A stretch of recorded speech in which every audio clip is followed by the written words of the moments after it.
Bismillah. Innal hamdalillah nahmaduhu wa nasta'inuhu wa nastaghfiruh wa na'udzu billahi min shururi anfusina wa sayyiati a'malina. Man yahdihillahu fala mudilla lahu wa man yudlil fala hadiya lahu. Asyhadu an la ilaha illallah wa asyhadu anna Muhammadan abduhu wa rasuluh. Allahumma salli wa sallim wa barik ala nabiyyina Muhammad wa ala alihi wa sahbihi wa man ittaba'a bihudahu ila yaumil qiyamah wa ba'd.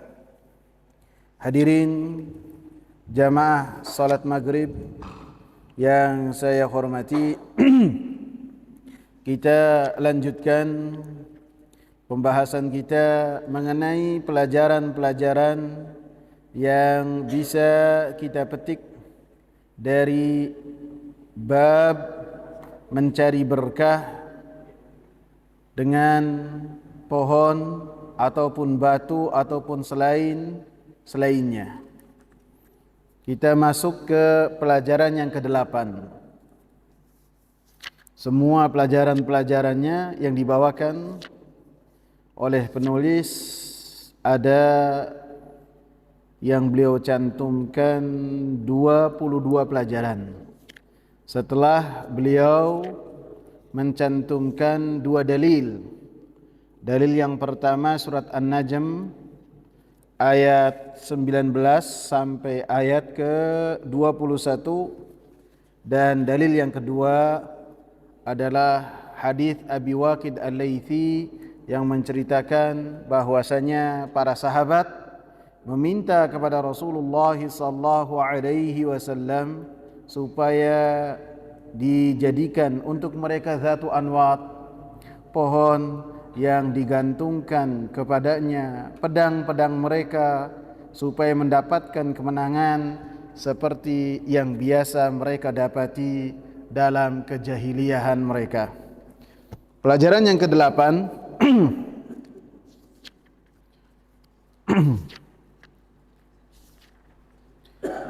Al-amrul kabir, athaminatu al-amrul kabiru wa huwa al-maqsudu أنه أخبر أن طلبهم كطلب بني إسرائيل لما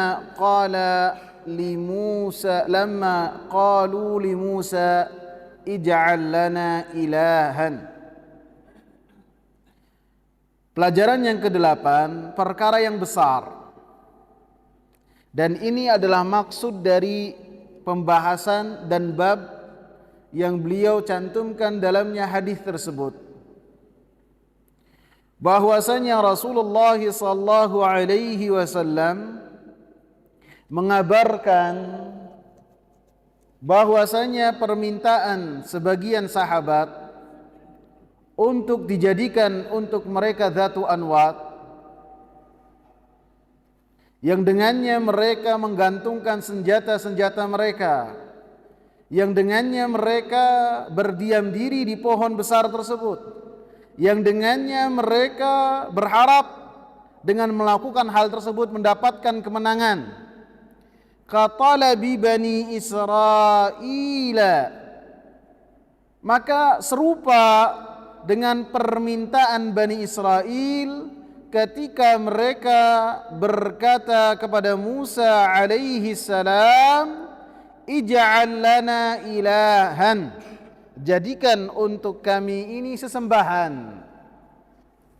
Di poin yang ke-8 ini penulis mengatakan bahwasanya 2 permintaan di waktu yang berbeda, pada hakikatnya kedua-duanya adalah permintaan yang serupa, yang maknanya adalah menafikan tauhid, dan hal tersebut adalah kesyirikan kepada Allah Subhanahu wa taala. Sehingga Rasulullah sallallahu alaihi wasallam mengatakan bahwasanya ketika para sahabat mengatakan kepada Rasulullah, atau sebagian sahabat mengatakan kepada Rasulullah, "Ya Rasulullah, jadikanlah untuk kami dzatu anwa, pohon yang dengannya kita itu mencari berkah di pohon tersebut." Maka Rasulullah sallallahu alaihi wasallam jadikan hal tersebut serupa dengan apa yang telah didapati oleh Musa alaihi salam ketika Musa alaihi salam menyeberangi Laut Merah. Kemudian Bani Israel melihat beberapa kaum yang mereka beribadah terhadap berhala-berhala mereka, sesembahan-sesembahan mereka. Maka mereka pun berkata kepada Musa alaihi salam, "Ij'al lana ilahan." Jadikanlah untuk kami sesembahan seperti yang mereka miliki sesembahan. Maka Nabi Musa alaihi salam mengatakan, "Innakum qaumun tajhalun." Sesungguhnya kalian adalah orang-orang yang bodoh, jahil. Menunjukkan bahwasanya kejahilan orang yang tidak mengerti tentang tauhid, tidak belajar yang berkaitan dengan tauhid, maka sangat rentan sekali untuk melakukan kesyirikan kepada Allah Subhanahu wa taala.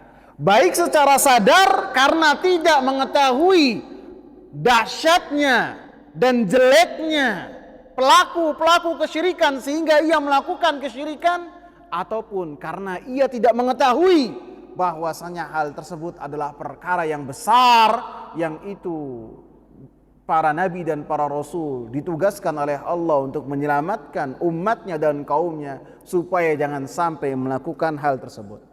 Sehingga Rasulullah katakan kedua-duanya, atau Rasulullah katakan kedua-duanya adalah hal yang serupa. Yang keduanya adalah melakukan kesyirikan kepada Allah Subhanahu wa taala. At-tasi'atu, pelajaran yang ke-9, anna nafya hadha min ma'na la ilaha illallah ma'a diqqatihi wa khafaihi ala ulaika. Bahwasanya menafikan hal ini, yakni meniadakan untuk seseorang tidak bertabarruk kepada kuburan, kepada batu, kepada pohon, kepada keris, dan kepada selain-lainnya yang semuanya tidaklah memberikan manfaat ataupun mudarat, min makna la ilaha illallah, dan itu adalah makna yang terkandung di dalam kalimat la ilaha illallah. Jadi ketika seorang mengucapkan kalimat la ilaha illallah, maka kalimat la ilaha illallah menghilangkan peribadatan kepada selain Allah Subhanahu wa taala, sehingga semua penghinaan, semua peribadatan, semua amalan hanya diberikan kepada Allah Subhanahu wa taala. Sehingga bagi orang-orang yang tidak melakukan atau menjauh dari mencari berkah dari hal-hal yang tidak dikatakan oleh Allah dan Rasulnya bahwasanya hal tersebut memiliki berkah, maka itu adalah pengamalan dari kalimat la ilaha illallah. Dan dikatakan oleh penulis ma'a diqqatihi wa khafaihi ala ulaik.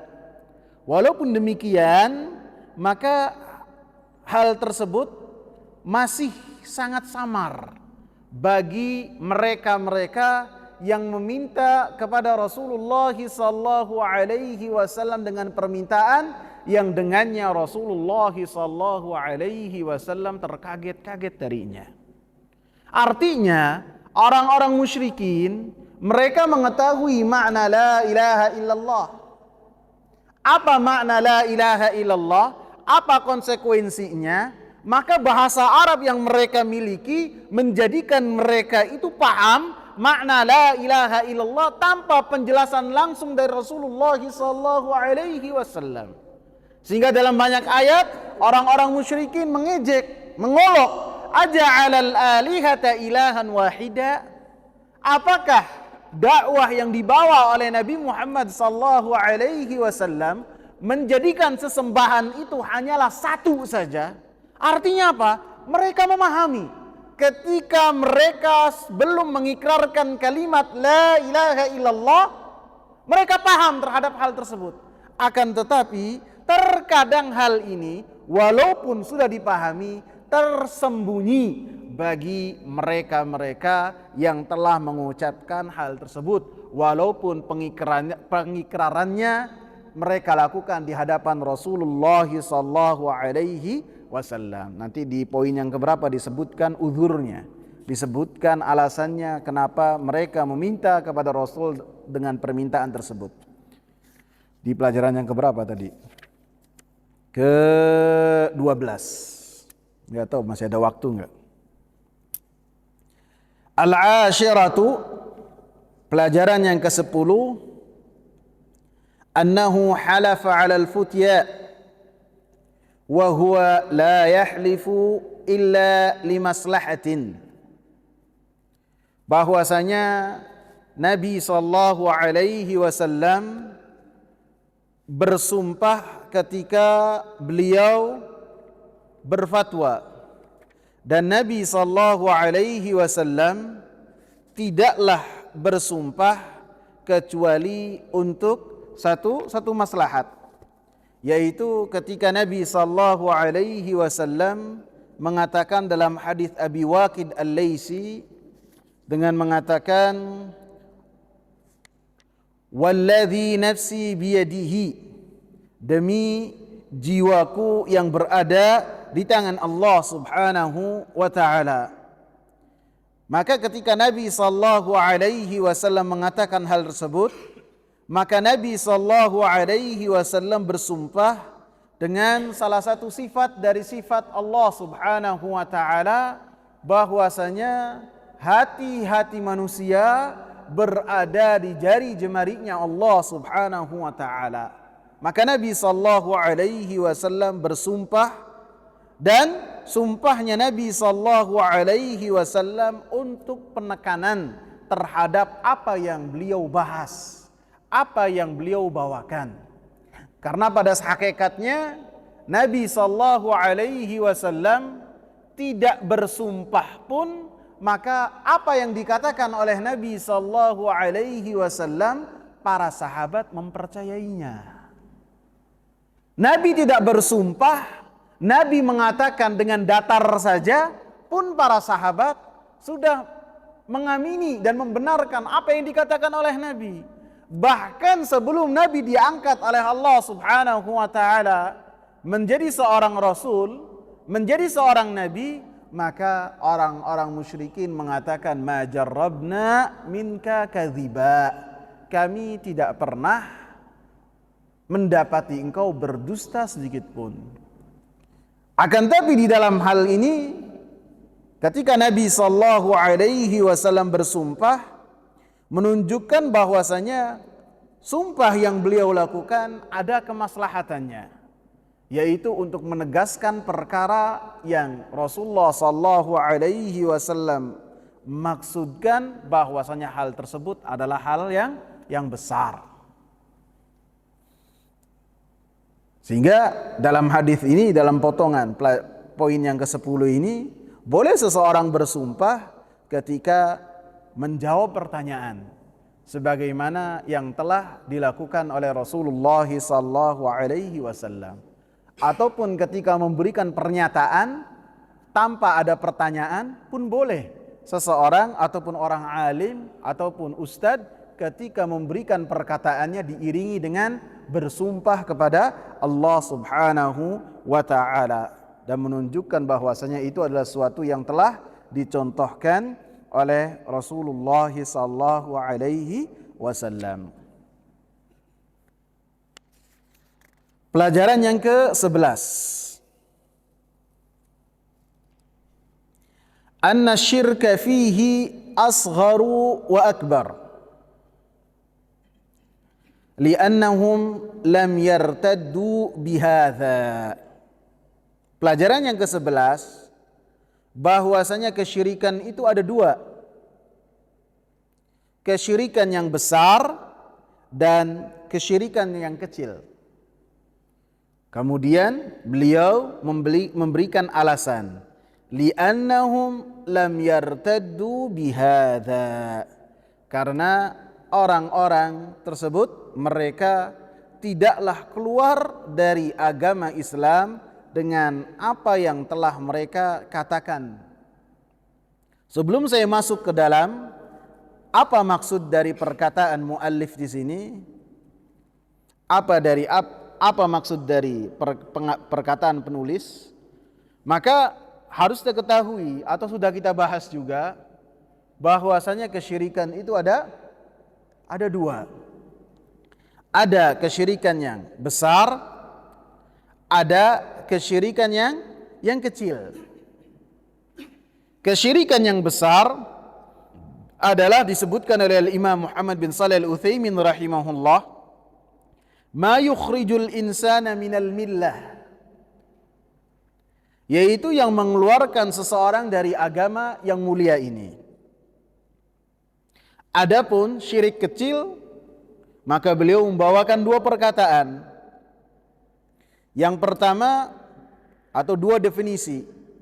Yang pertama bahwasanya syirik yang kecil kullu syai'in atlaqa syari'u alaihi annahu syirkun wa dallatin nusus ala annahu laysa minal akbar. Yaitu segala sesuatu yang syariat mengatakan bahwasanya hal tersebut adalah kesyirikan.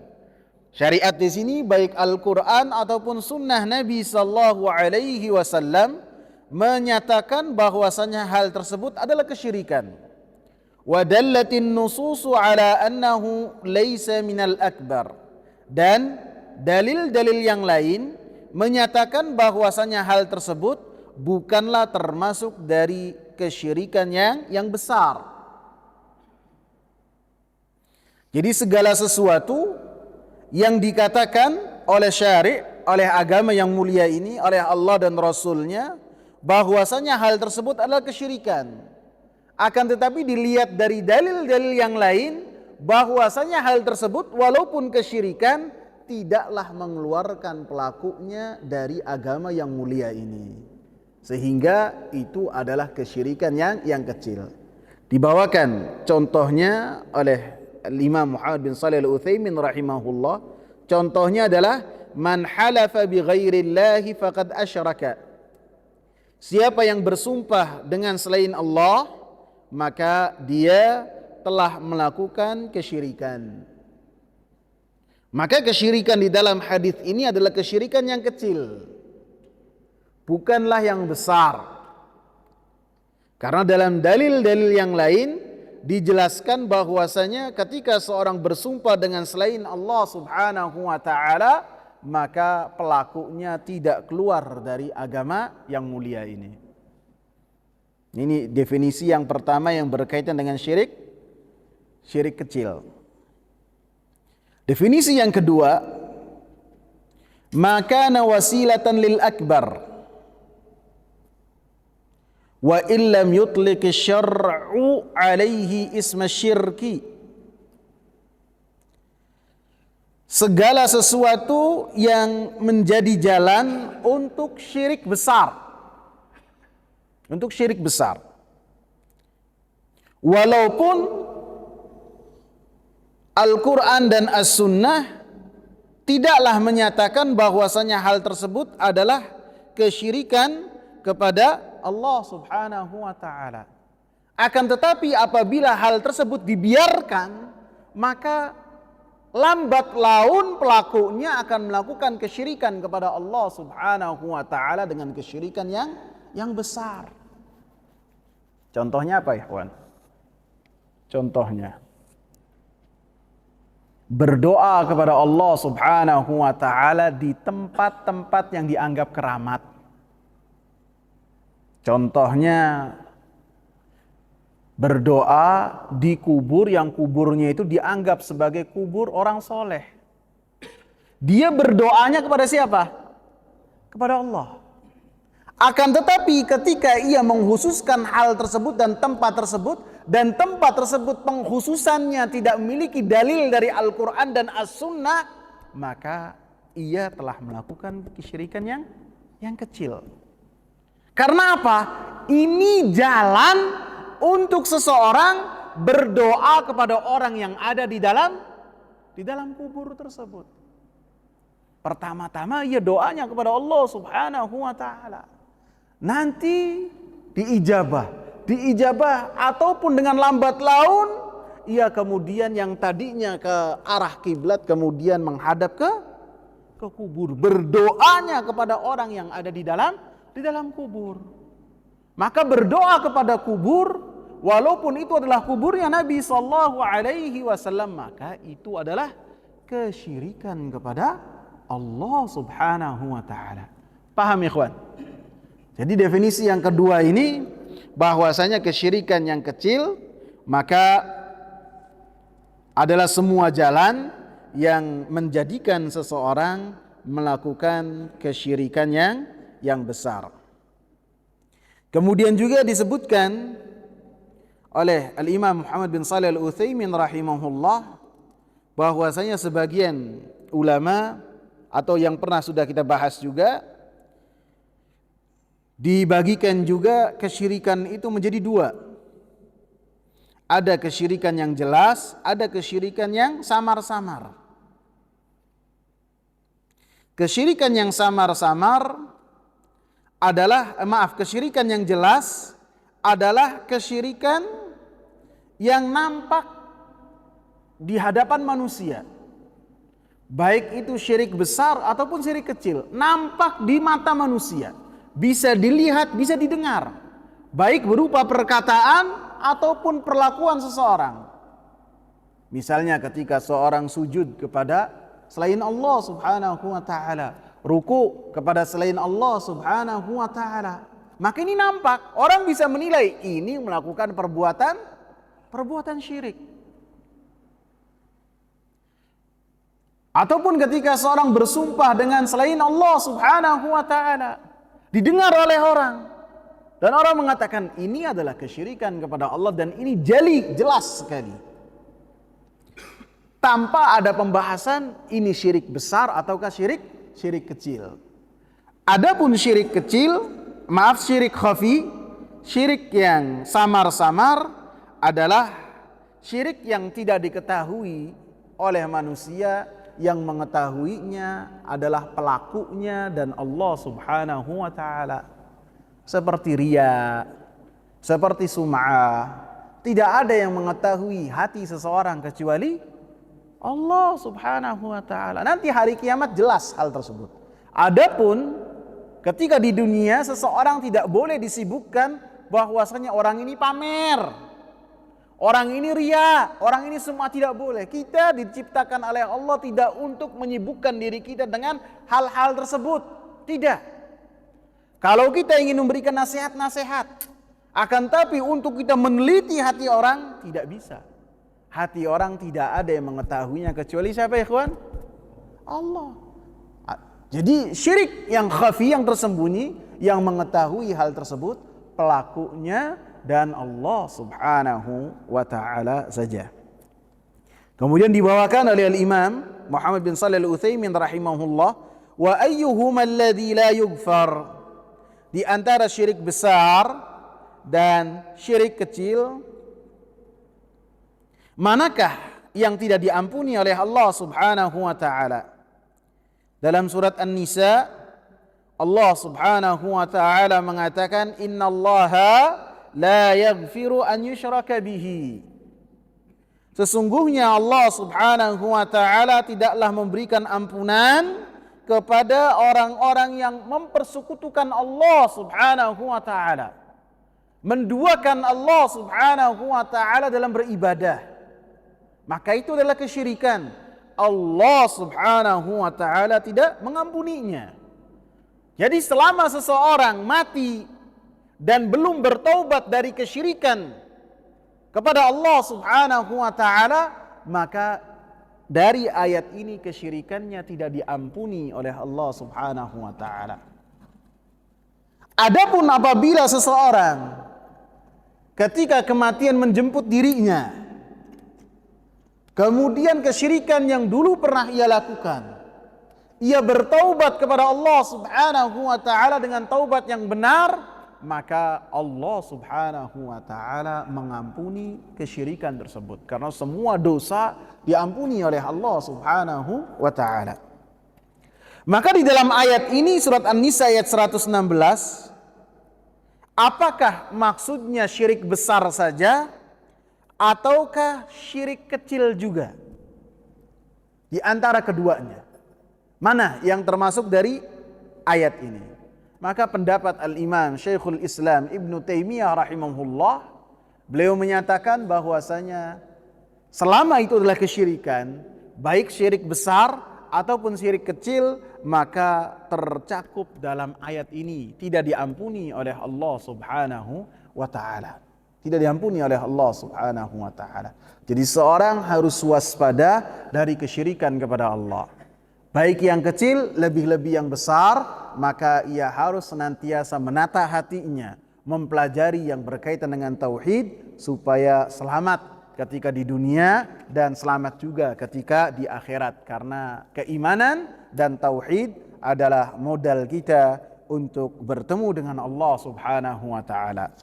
Tidaklah seseorang mendapatkan keselamatan di huru-hara hari kiamat kecuali ketika hatinya ketika bertemu dengan Allah Subhanahu wa taala dengan hati yang selamat.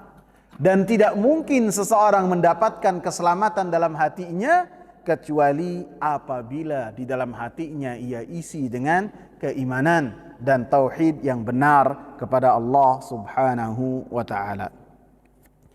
Kemudian di dalam pelajaran yang ke-11 ini,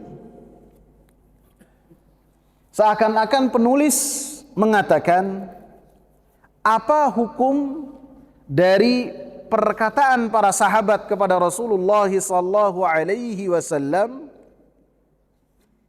ij'al lana dzata anwatin kama lahum dzatu anwat. Apa hukumnya? Wahai Rasulullah, jadikanlah untuk kami dzatu anwat, pohon yang digantungkan di dalamnya senjata-senjata dalam rangka mencari berkah sebelum berperang supaya mendapatkan kemenangan. Karena ini adalah kebiasaan yang mereka dapati dalam jahiliyah mereka. Apa hukumnya? Dari perkataan ini, ya Rasulullah, jadikan untuk kami dzatu anwat seperti mereka itu memiliki dzatu anwat. Apa hukumnya? Apakah hukumnya itu syirik besar ataukah syirik kecil? Maka di dalam perkataan penulis, anna syirka fihi asghar wa akbar. Bahwasanya kesyirikan itu ada dua. Ada syirik besar dan syirik kecil. Kemudian beliau melanjutkan, li'annahum lam yartaddu bihadza.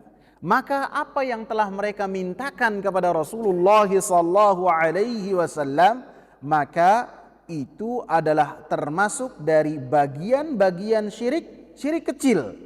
Karena para sahabat yang telah meminta kepada Rasulullah sallallahu alaihi wasallam dengan permintaan tersebut, mereka tidaklah keluar dari agama yang mulia ini. Sehingga ketika Rasulullah tidak menghukumi mereka dengan bahwasanya mereka itu adalah kufar, mereka itu adalah musyrikin, menunjukkan apa yang telah mereka lakukan adalah kesyirikan yang kecil. Artinya tidak mengeluarkan dari agama yang mulia ini. Ini dalil yang pertama yang beliau sebutkan.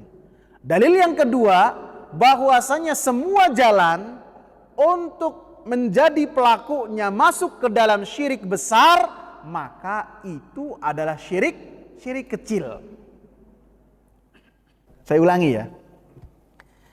Di poin yang ke-11 ini, penulis seakan-akan membahas tentang apa konsekuensi dari perkataan para sahabat kepada Rasulullah, wahai Rasulullah, jadikanlah untuk kami pohon besar yang kami gantungkan di pohon-pohon tersebut senjata-senjata kami dalam rangka mencari berkah, dalam rangka mencari kemenangan sebelum berperang, seperti mereka itu memiliki Dzatu Anwat, seperti mereka memiliki pohon tersebut. Paham sampai sini? Nah, yang dibahas oleh penulis, apa hukum dari perkataan ini? Ini adalah perkataan yang di dalamnya tentu ada kesyirikan. Yang beliau bahas, ini kesyirikan kecil ataukah kesyirikan yang besar? Ini yang beliau bahas. Sehingga dalam poin yang ke-11 beliau katakan bahwasanya kesyirikan itu di dalamnya ada kesyirikan yang besar, ada kesyirikan yang kecil. Kemudian beliau secara tidak langsung menguatkan pendapat bahwasanya apa yang dilakukan oleh para sahabat dengan permintaan mereka kepada Rasulullah adalah termasuk dari syirik kecil. Dalilnya apa?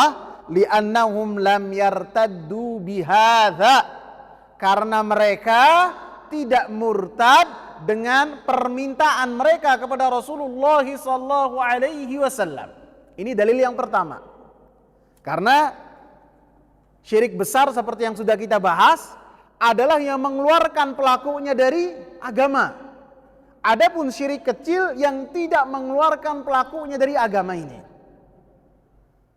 Dan ketika para sahabat meminta dengan permintaan ini dan mereka tidak keluar dari agama ini, tidak murtad dengan permintaan mereka, maka dikatakan oleh Al-Imam Muhammad bahwasanya mereka melakukan kesyirikan yang kecil, bukan kesyirikan yang besar.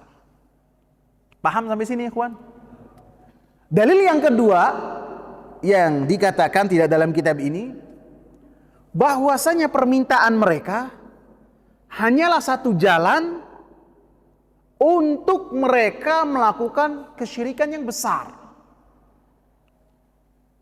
Karena menaruh senjata dan mencari berkah di tempat yang tidak dikatakan oleh Allah dan Rasulnya sebagai yang memiliki berkah, kemudian mereka melakukan hal tersebut dengan meyakini itu adalah sebagai saran untuk mendapatkan kemenangan, itu adalah kesyirikan yang besar. Maka jalan menuju kesyirikan yang besar tentunya itu adalah kesyirikan yang kecil. Paham sampai sini, ikhwan? Dan ini adalah pendapat yang pertama.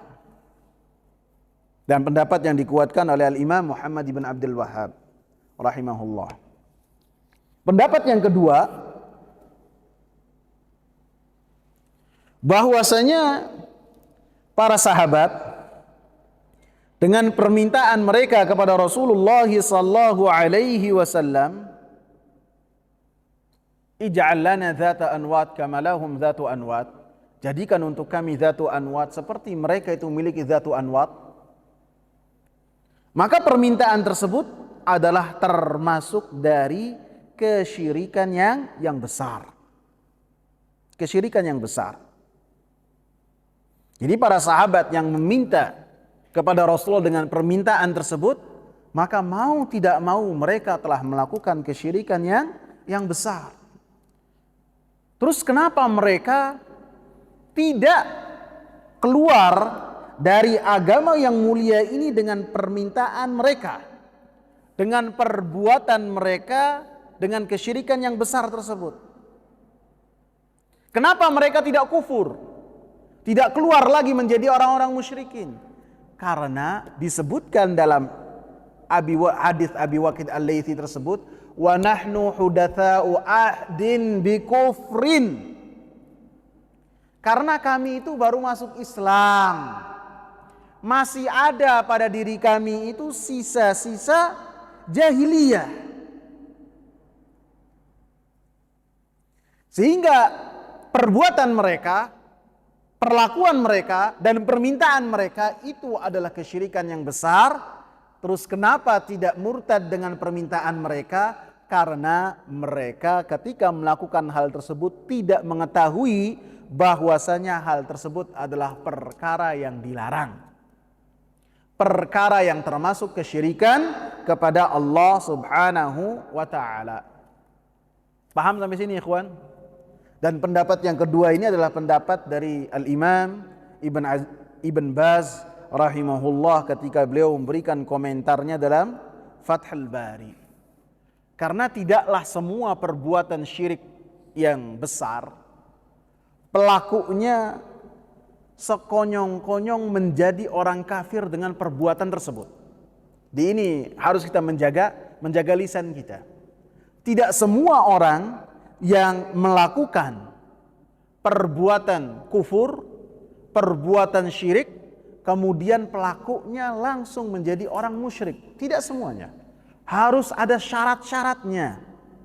Harus ada kita memperhatikan ada mawani enggak? Penghalang-penghalang dari seseorang mendapatkan hukum secara langsung bahwasanya pelakunya adalah orang kafir ataupun orang musyrik, walaupun dia telah melakukan perbuatan syirik yang syiriknya adalah syirik yang besar. Penghalang-penghalang seseorang dikafirkan dari agama yang mulia ini, walaupun dia telah melakukan kesyirikan yang besar, yang pertama adalah kebodohan, jahil, bodoh. Dia tidak mengetahui hukum dari perkara tersebut. Dia tidak mengetahui bahwasanya apa yang ia lakukan adalah suatu kesyirikan. Dan ini banyak. Bisa jadi orang-orang yang melakukan kesyirikan kepada Allah Subhanahu wa ta'ala, sedangkan lisan mereka mengucapkan la ilaha illallah sehari semalam lebih dari 1000 kali, tidak mengetahui apa yang mereka lakukan itu adalah kesyirikan kepada Allah, dan apa yang mereka ikrarkan sangat berlawanan sekali dengan apa yang mereka lakukan karena jahil. Sebagaimana ketika seseorang yang disebutkan dalam hadis Sahih Muslim, ada seseorang yang dia tidak pernah melakukan perbuatan kebaikan sedikit pun. Tidak pernah. Kemudian dia mengatakan kepada anak-anaknya, wahai anak-anakku, wasiat. Apabila saya mati harus diapakan katanya? Dibakar. Kalau sudah dibakar, ditebar debunya. Jadi abunya itu ditebar. Supaya Allah Subhanahu wa ta'ala tidak bisa menghisab saya. Dia jahil, dia bodoh, bahwasanya Allah Subhanahu wa ta'ala itu maha mampu. Walaupun dia apakan jasad seseorang, maka Allah Subhanahu wa ta'ala akan menghisabnya. Kemudian dihisab oleh Allah, ditanyakan, dan Allah maha tahu dengan jawabannya. Mengapa engkau melakukan hal tersebut? Saya takut kepadamu ya Allah. Dan ini jahil. Allah Subhanahu wa ta'ala mengampuni orang tersebut. Karena apa? Apa yang ia lakukan adalah kejahilan. Walaupun yang berkaitan dengan hakikat ketuhanannya Allah Subhanahu wa ta'ala. Dalilnya penghalang yang kedua, yang seseorang itu tidak dikatakan kafir ataupun musyrik walaupun telah melakukan perbuatan yang kufur dan kesyirikan, baik kufur yang besar ataupun kesyirikan yang besar. Yang kedua, takwil. Takwil itu salah memahami. Seseorang melakukan perkara yang di dalamnya ada kekufuran yang besar dan kesyirikan yang besar, akan tetapi ketika ia melakukannya, ia meyakini bahwasanya hal tersebut adalah hal yang disyariatkan, ataupun ia ketika melakukannya meyakini bahwasanya hal tersebut adalah perkara yang boleh. Karena apa? Karena ia melakukan takwil di dalam hal tersebut. Paham nggak dengan apa yang saya sebutkan? Contohnya, saya sebutkan contohnya. Wabil mithal yattadhihul maqal. Dengan permisalan itu bisa dipahami kaidah yang kita sebutkan tadi.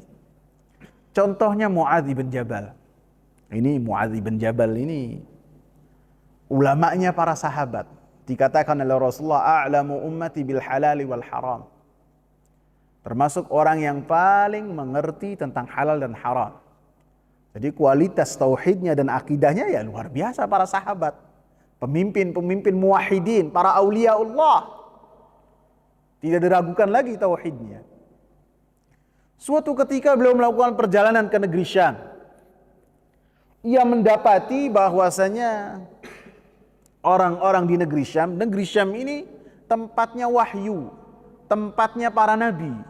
Sehingga pada zaman tersebut sebagai barometer untuk keagamaan seseorang. Sehingga nanti akan kita bahas bahwasanya kesyirikan di tanah Arab diawali dari negeri Syam. Nanti akan kita bahas. Muadz bin Jabal mendapati bahwasanya orang-orang itu, ke rahib-rahib mereka, ke ahli-ahli agama mereka, mereka sujud dalam rangka pengagungan dan penghormatan. Sujud. Maka kata Muadz bin Jabal, Rasulullah itu lebih layak untuk kita itu sujud kepadanya daripada mereka sujud kepada ahli agama mereka. Ini takwil. Ini takwil. Maka begitu sampai ke kota Madinah, apa yang beliau lakukan ketika bertemu dengan Rasulullah? Sujud. Ini perbuatan syirik nggak, ikhwan? Syirik. Syirik besar ini, syirik. Apakah Rasulullah Shallallahu Alaihi Wasallam langsung mengeluarkan Muadz dari agama yang mulia ini? Tidak. Karena apa? Muadz ketika melakukannya dalam keadaan apa? Mentakwil, menginginkan mengagungkan Rasulullah Shallallahu Alaihi Wasallam, sebagaimana orang-orang Yahudi mengagungkan ahli agama mereka. Rasulullah Shallallahu Alaihi Wasallam menyatakan bahwasanya sujud itu hanya untuk Allah Subhanahu Wa Taala. Kalau seandainya saya memerintahkan seseorang untuk sujud kepada orang lain, niscaya akan saya perintahkan seorang istri untuk sujud kepada suaminya. Saking besar hak-hak suami. Akan tetapi sujud tersebut hanya untuk Allah Subhanahu Wa Taala. Paham dua syarat ini, dua penghalang ini, paham? Yang pertama jahil itu bodoh. Yang kedua takwil. Takwil penjelasannya tadi, hadis Muadz. Yang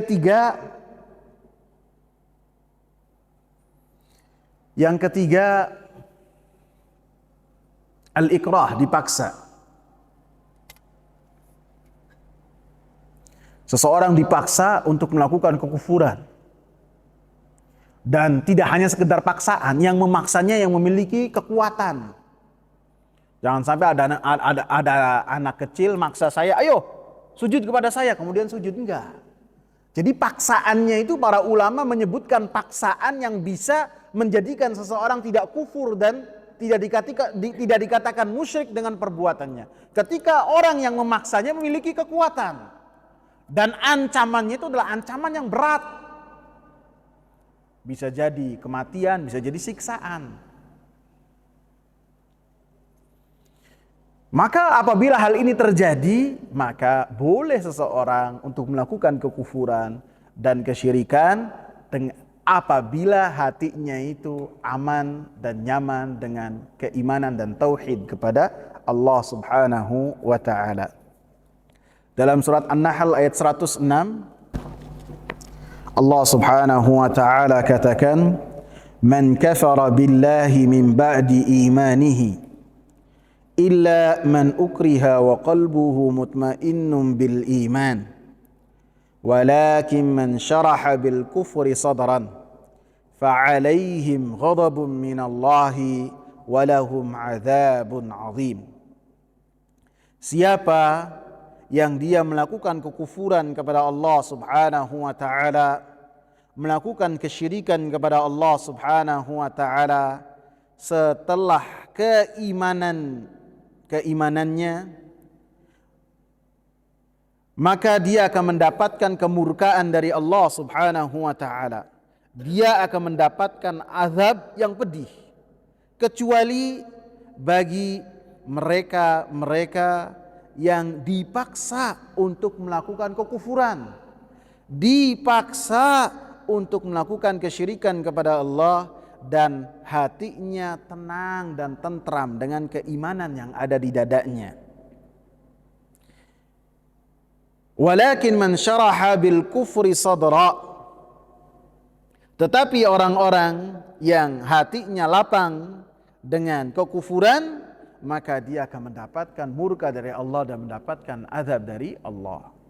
Ayat ini disebutkan salah satunya membahas tentang keluarganya Alu Yasir, keluarganya Yasir radhiyallahu anhum. Bahwasanya keluarga Yasir termasuk orang-orang mustada'afin, orang-orang lemah di kota Mekah. Sehingga orang-orang Quraisy menyiksa orang-orang lemah yang mereka beriman kepada Nabi sallallahu alaihi wasallam, di antaranya keluarga Yasir.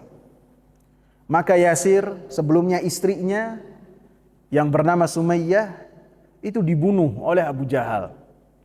Disiksa dengan siksaan yang sangat berat sekali.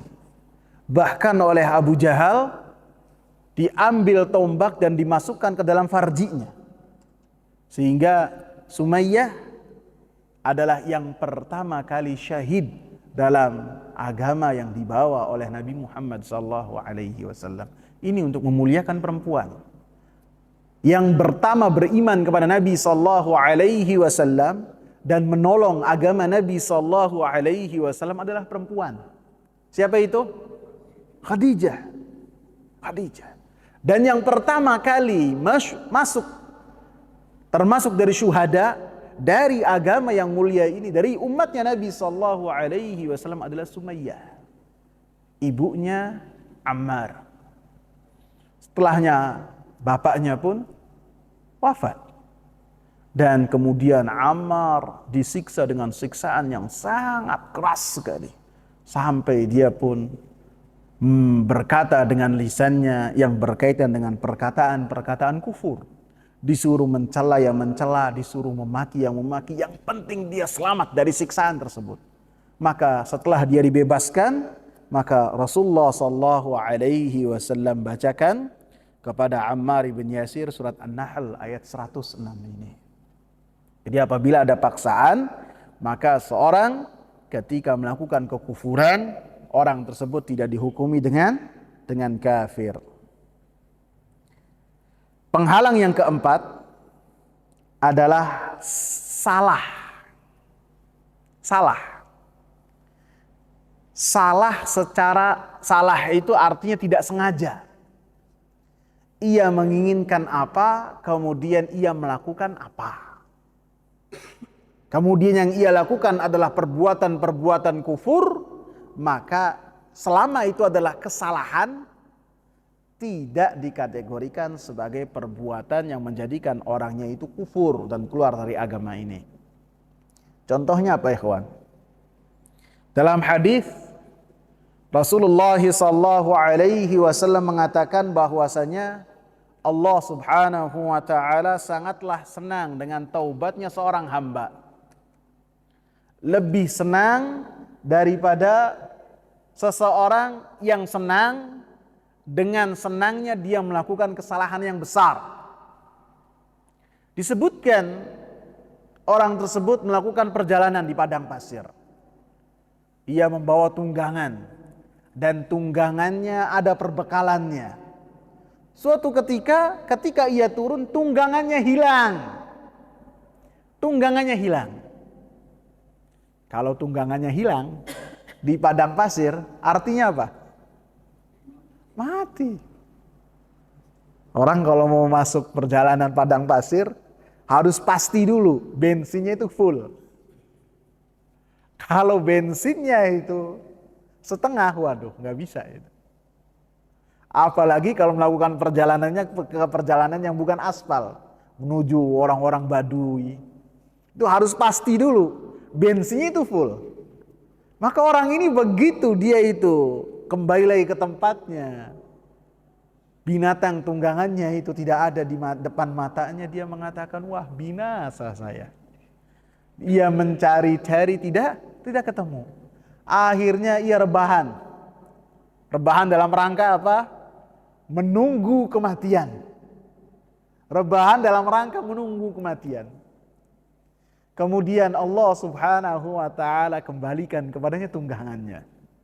Al-Imam Ibn Utsaimin ketika membahas hal ini, beliau mengatakan, orang yang kehilangan itu berdoa kepada Allah.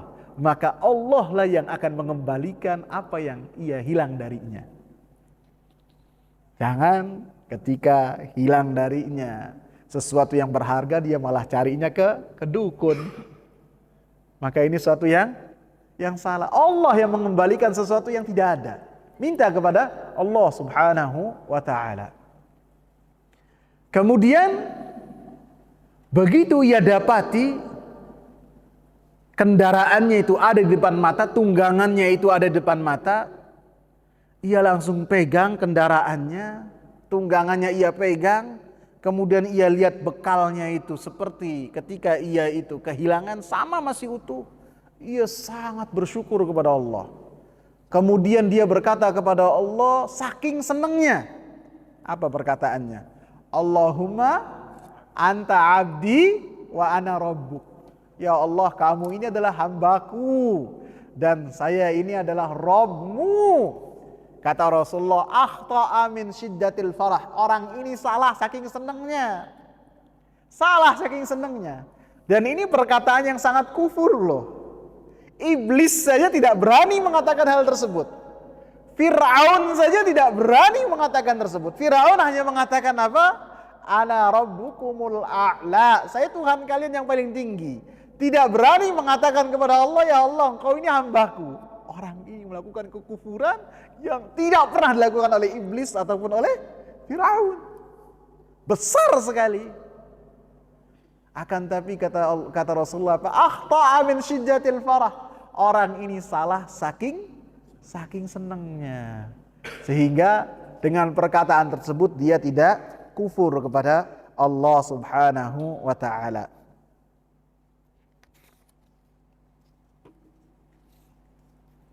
Kita lanjutkan ya ikhwan. Jadi dari perkataan ij'al lana dzata anwat kama lahum dzatu anwat, itu para ulama berbeda pendapat. Ada yang mengatakan bahwasanya permintaan tersebut adalah kesyirikan yang kecil, dan ada yang pendapat bahwasanya kesyirikan tersebut adalah kesyirikan yang besar. Pelajaran yang ke-12. Ats-tsaniyata asyrata qauluhum wa nahnu hudatsa'u ahdin bi kufrin. Perkataan mereka ataupun perkataan Abi Waqid Al-Laitsi ketika mensifati 2000 orang yang keluar bersama dengan Rasulullah sallallahu alaihi wasallam, yang mana mereka adalah orang-orang yang memeluk Islam. Ketika Rasulullah sallallahu alaihi wasallam menaklukkan kota Mekah, maka mereka ikut bersama dengan Rasulullah sallallahu alaihi wasallam dalam peperangan tersebut. Dan ketika perawi mengatakan, dan kami ini baru masuk Islam, seakan-akan memberikan uzur terhadap apa yang mereka mintakan kepada Rasulullah sallallahu alaihi wasallam. Yang minta kepada Rasulullah sallallahu alaihi wasallam dengan permintaan tersebut bukan Abu Bakar, bukan Umar, bukan Utsman, bukan Ali, bukan pembesar-pembesar para sahabat yang mana mereka telah dibina oleh Rasulullah sallallahu alaihi wasallam yang berkaitan dengan perkara tauhid, bukan. Akan tetapi yang meminta dengan permintaan tersebut adalah orang-orang yang baru masuk Islam. Sehingga ketika mereka mengatakan hal ini karena kejahilan mereka. Sehingga dikatakan oleh Al-Imam Muhammad bin Shalih Al-Utsaimin rahimahullah, maka sudah menjadi suatu kewajiban bagi seseorang an yuqaddimal udhra an qawlihi aw fi'lihi. Seseorang itu bisa mengedepankan uzur terhadap perbuatan dan perkataannya, hatta la yu'arrida nafsahu ila al-qawli aw adh-dhanni bima laysa fihi. Sehingga seseorang menyelamatkan harga dirinya dan kehormatannya dari perkataan yang berkaitan dengan dirinya ataupun sangkaan-sangkaan yang berkaitan dengan dirinya. Artinya kita itu diperintahkan oleh Allah Subhanahu wa taala untuk menjaga kehormatan kita. Sebagaimana kita diperintahkan oleh Allah Subhanahu wa taala untuk menjaga tubuh kita. Kita pun diperintahkan oleh Allah untuk menjaga harta kita dan apa yang kita miliki. Maka kehormatan pun harus kita jaga. Jangan sampai kita itu membiarkan diri kita menjadi santapan dari orang-orang yang mengira kepada kita dengan perkiraan-perkiraan yang jelek. Gak apa-apa Ustadz, nanti kita ambil pahalanya. Para sahabat tidak kayak gitu. Rasulullah tidak kayak gitu. Rasulullah menyayangi orang-orang yang di hadapan mereka seperti menyayangi diri sendiri. Kita harus sayang kepada orang-orang yang di hadapan kita, supaya mereka ketika beramal soleh mendapatkan amal soleh tersebut untuk keselamatan mereka di hari akhir kelak. Sehingga apabila kita berbuat dengan satu perbuatan, yang perbuatan tersebut bisa jadi menjadi ladang seseorang untuk menggibahi kita, kita tutup pintu ini, jangan kita biarkan. Dalilnya apa? Dalilnya ketika Rasulullah berbincang dengan Sofiyah di malam hari di Masjid Nabawi ketika Rasulullah i'tikaf. Ketika Rasulullah i'tikaf, Sofiyah datang, Rasulullah berbicara dengannya. Maka ada dua sahabat dari kalangan Ansor, begitu melihat Rasulullah berbincang dengan perempuan, dia langsung datang, langsung jalannya itu dengan lebih cepat. Tadinya biasa, langsung cepat. Ini Rasulullah loh. Para sahabat itu tidak akan suudzon kepada Rasul dengan dzon, perkiraan yang jelek. Akan tapi Rasulullah memberikan ajaran kepada kita bagaimana kita bermuamalah dengan sangkaan-sangkaan dan bisa jadi menjadi tuduhan-tuduhan untuk kita. Dipanggil Rasulullah. Dipanggil keduanya oleh Rasulullah. Ala rislikuma, jalan santai saja, sini. Innaha Sofiyah, yang sama saya itu istri saya, bukan perempuan lain. Istri saya yang bersama dengan saya di kegelapan malam ini, bukan orang lain. Kata dua sahabat ini, subhanallah, maha suci Allah. Artinya kita tidak mungkin suudzon kepada engkau dengan seperti dzon tersebut. Maka kata Rasulullah, inna syaitana yajri fi ibni Adam majrad dam. Sesungguhnya syaitan itu berjalan di tubuh manusia dengan aliran darah. Fa inni hiftu an yakdhifa fi qulubikuma syarra. Saya itu takut apabila syaitan memberikan di hati kalian itu bisikan-bisikan yang jelek. Yang tadinya enggak peduli, kemudian setelah jalan, jangan-jangan bermain dzon di kepala kita. Maka salah satu cara menanggulanginya seperti yang telah dicontohkan oleh Rasulullah, dijelaskan kepada mereka walaupun tampak mereka itu meminta penjelasan kepada kita. Baru berapa pelajaran yang kita bahas? Dari 8 sampai 12 masih ada 10 pelajaran lagi. InsyaAllah akan kita lanjutkan pada pertemuan yang akan datang. Subhanakallahumma bihamdika asyhadu an la ilaha illa anta astaghfiruka wa atubu ilaih. Assalamu alaikum warahmatullahi wabarakatuh.